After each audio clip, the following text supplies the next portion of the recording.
Good day, everyone. So, today we're going to study the application of triangle similarity.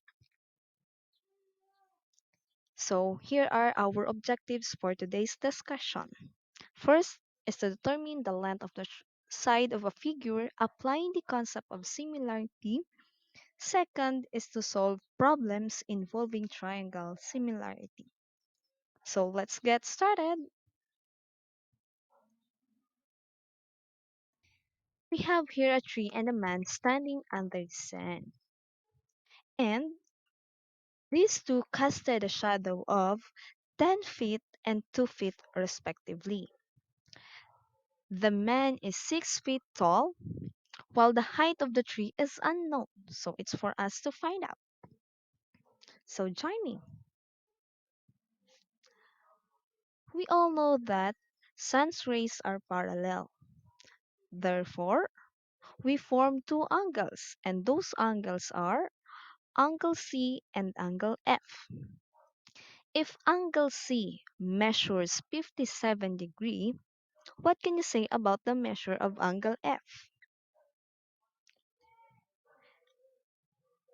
Those two angles, angle C and angle F, are correct corresponding angles.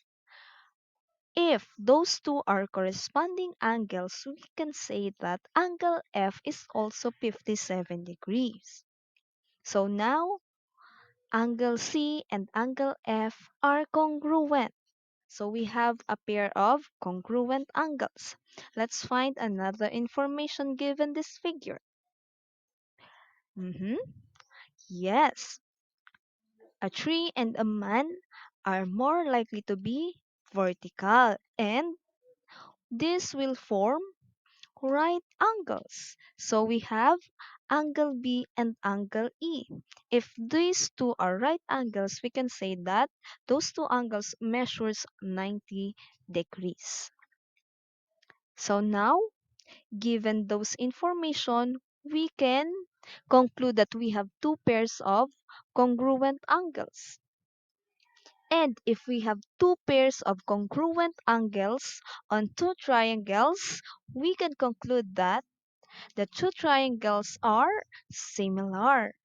If two triangles are similar, also all the corresponding sides are proportional. Very good. So with that, we can start computing for the height of our tree. So the height of the tree and the height of the man is proportion to the length of the shadow of the tree and the length of the shadow of the man. So to represent the height of the tree, let's use the variable t.